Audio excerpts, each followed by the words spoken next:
Before we get started, I want to have a moment of silence for Chael Sonnen.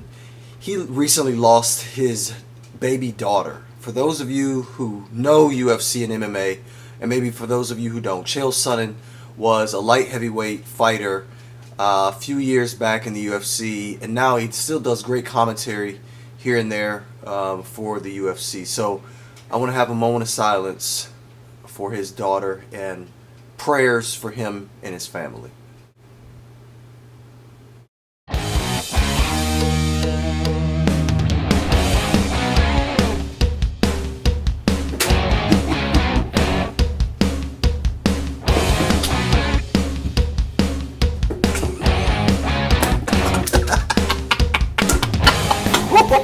What's poppin', y'all? Welcome to another episode of Rock Pops, and this time we're talking the UFC 202 Media Day and weigh-in.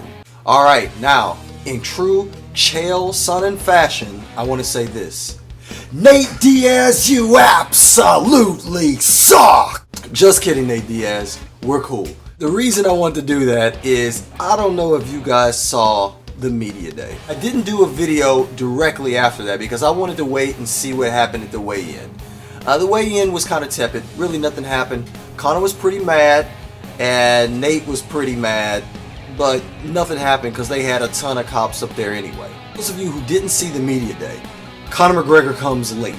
He's probably about 10-15 minutes late to the press conference. Nate Diaz is up there, Rumble Johnson is up there, Glover Teixeira is up there, they're all just talking. McGregor rolls in like he owns the joint. I kind of wasn't feeling it, but that's Conor McGregor for you. And then all of a sudden, Nate decides he wants to get up and walk out. Okay. As he's walking out, him and all his crew, they start cussing at Conor and then throwing bottles at him. So, Conor McGregor, in true Conor McGregor fashion, didn't take that sitting down. He started throwing bottles back at them. Of course, Dana White broke it up, ended the press conference, that was that.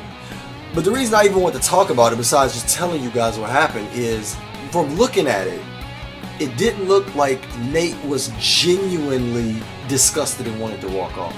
It looked like he saw that Conor was late and had decided in his head that he was going to upstage the upstager. And so when Conor comes in, drawing all the attention to himself, Nate decided, I'm going to take that attention back. And I'm going to walk out. Like, I don't need to listen to what this dude is saying. So that's what he did. So in that sense, I don't know that this was 100% legit. I think that this works in Conor's favor. Here's why. The first time they fought, Conor, he was talking trash. He wasn't really invested into the fight. And not only was he not invested, he was fighting and training like he always did to fight like he always did. For this fight, he's been training differently. And not only has he been training differently, now that he's going to be a little bit more emotional, because at the weigh-in, he was way emotional. He was just ready to go. He was ready to go last night at the open workouts. I think the problem with the way Nate is doing this is he's working the game more, trying to fight Conor in a battle of wits and a battle of promotion. And I don't know if that's going to mess with him when it comes to fight time, and it remains to be seen. So, thanks for tuning in. As always, keep it poppin'. Peace.